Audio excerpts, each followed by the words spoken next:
Kia ora, good evening. The circumstances surrounding the male body found by a member of the public in the Otapuni Gardens in Invercargill yesterday are not being treated as suspicious. A 26-year-old man was found lying dead in the gardens at around 10:15 a.m. yesterday morning, metres from the site of a murder scene in February this year. A post-mortem performed yesterday afternoon established that the death is not suspicious. The identity of the deceased will be released after the next of kin have been notified and the matter has been referred to the coroner for investigation. The partial sale of Meridian Energy will take place at the end of October, earlier than expected. Finance Minister Bill English and State-owned Energy Minister Tony Ryle have set 29th of October as the day Meridian will be listed on the New Zealand Stock Exchange. The government had expected to float the company in early November. The prospectus will go to the Financial Markets Authority for sign-off before being issued to the public on the 30th of September. A 60% deposit will be required upon purchase of Meridian shares, with the remaining 40% payable within 18 months of listing. Tim Shadbolt has kicked off his campaign for re-election to the Mayoralty of Invercargill. Mr Shadbolt says much of his signage was souvenired last election, so he's working at making it harder to reach. Hunter Andrews asked him about his 2013 campaign. The last campaign I put up 70 billboards and only one survived. So this time I'm going to make them a lot less of them, but twice as high. How do you mean survived? What happened to them? Well, souvenir hunters, you know, and I suppose it's flattering in a way, but what upset me was that they even videoed themselves taking my signs and put it on Facebook. So they were very happy with their achievement. Last week, to the serious side of campaigning, last week we were with Lindsay Dow at South City New World. He was with Councillor Thelma Buck. She was giving him her support. What do you think the key issues are for you? He was saying that perhaps the problems in South Invercargill are key. Yes, they are, and the inner city upgrade seems to be up for discussion, and it's an important issue, and I think the involvement in it has been good. I was part of the first inner city upgrade, and there was no fuss at all. No one talked about it and discussed it, and perhaps we could have done a lot better if there had been more debate. So you're quite happy with what the public's saying about it? Yes, I think it's important the public have their say, and it's by no means a fait accompli. It's only a plan that's put out there to stimulate people's thinking and to get them involved, and it's certainly done that. Are people stopping you in the street and putting their thoughts to you?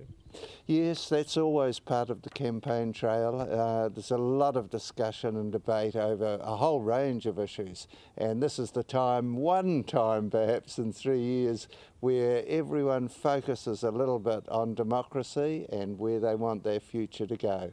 Now let's talk about its final council meeting today before the election this evening. Let's talk about that, but also the councillors that aren't up for election in their service. Yes, well, it's always sad to see people go, especially when they've done such long service for the council in two of the cases. But even Carolyn Dean, who's only served one term, they've made an excellent contribution to progress in the city, and it'll be a sad occasion, really, tonight, as well as the farewells to each other and the best wishes being extended to all the candidates that are running. Yes, Norman Elder, I mean, he was very big on the inner city, wasn't he, and getting that through.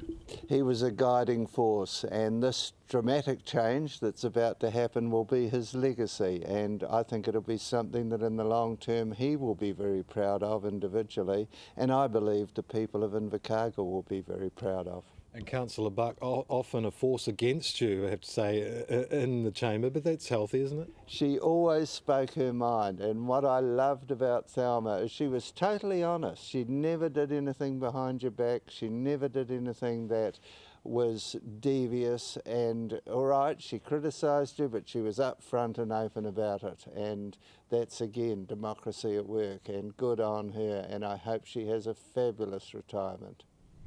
It's Keep New Zealand Beautiful Week, and the students at Fernworth Primary School were enthusiastic to do their bit today. The students and staff decided a clean neighbourhood was all important, so a map was drawn up dividing South Invercargill into areas with groups of students assigned to clean each. Keep New Zealand Beautiful operates as a non-profit charitable trust that promotes litter abatement, waste minimisation, as well as town and city beautification across New Zealand. Fernworth teacher Michelle Ryland had nothing but praise for the enthusiasm shown by students. Well, what they're doing is they're going out into our local community in the south area, and what they're doing is they are participating as part of Keep It New Zealand Beautiful Week, and just going around and showing that they care about the community that they live in, picking up rubbish today and being really enthusiastic about making it a nicer place to be. And you've separated South City into a grid? Yeah, we absolutely have. All of the children have a tuakana system going on, so they have older children working with the younger children to support them, and they've just got little grids and areas of streets that they're all doing. Do you think they'll get a bit today? Oh, absolutely, without a doubt. Showcasing southern fashion talent and celebrating spring is behind a joint initiative between H&J Smith and the Southern Institute of Technology. At H&J's in Invercargill are 4 dresses in floral fashion made by several third-year Bachelor of Fashion Design and Technology students at SIT. As part of their course assessment, students designed, made, coordinated and installed floor and window displays to personify the nature of spring. H&J Smith saw the project as a way for students to use their creativity, while students had a chance to learn from experienced window dressers. The dresses have been purchased by a local business, but are on display until the end of the month. Stay with us after the break, an extended interview with Sam Childers, the machine gun preacher.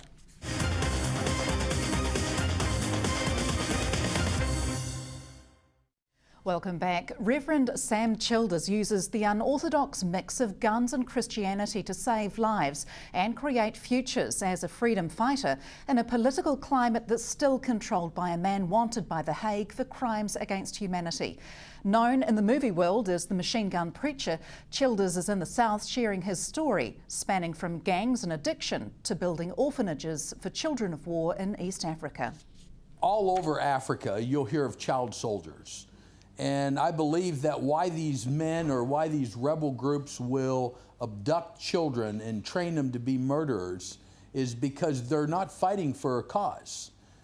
They are coward men that have no cause for a war, no cause to be fighting, so they can't get other adults to fight for them. So they steal children and they brainwash children, end up that they intimidate children and force them to kill. That's where our child soldiers come from. There seem to be 3 sections of children in East Africa that are highly affected by this. You've got the ones that have had the village pilfered and they become orphans. You've got the ones that have been sold into child slavery or sex trafficking, and then you have the child soldiers. Right. Potentially, how many generations are we looking at to overcome this adversity in these countries? You know, in the area where I'm working, you're looking at well over a 20-year period. Now, I'm sure this goes on for decades and decades and decades. You know, I believe from the beginning of time, and it's not believing, history tells it, we got people creating wars for nothing. And those are usually the coward people that will force children in order to turn to child soldiers. How can you expect countries to move forward when you have such diverse backgrounds for these children now? Countries can move forward. They can move forward. But we got to look at I call the root of the problem. We got to go back to the basis of the problem. We got to look who's causing all the problem. And in the area that I'm at, it's the president of Northern Sudan, Bashir. You know, I get hacked on a lot when I speak out against Bashir. I don't really care. Bashir is the problem in South Sudan. Bashir's the problem in Darfur. All the surrounding countries that having little conflicts and problem, it's all caused by Bashir. Bashir is one of the only presidents in all of history to have war crime charges placed on him, even genocide charges now, warrants for his arrest, and still be in office. What I ask the world today is why? Do we fear this man because he's linked with Al-Qaeda? He is linked with Al-Qaeda because if you look at a lot of the Al-Qaeda leaders that were captured and killed along with bin Laden, trained in Khartoum. This man needs to be taken out of office. Hey, the children that we have rescued, those are the very children that I have on many orphanages.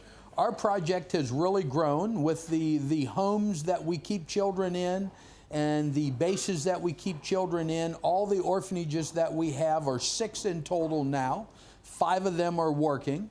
We have built 4 schools in the last 3 years. We've drilled about 10 wells in nearly 5 years. We feed about 4,000 meals a day right now. So we're working in Ethiopia, Uganda, and still working in South Sudan. So apart from a roof over their head and food in their tummies, what sort of rehabilitation are the children getting? You know, we give them schooling. We give them like the clothing that they get and everything. You know, you got to remember the biggest thing that you can offer a child that has been through trauma like this is love and protection. And if you can give them love and protection, they're on their way in order to recover.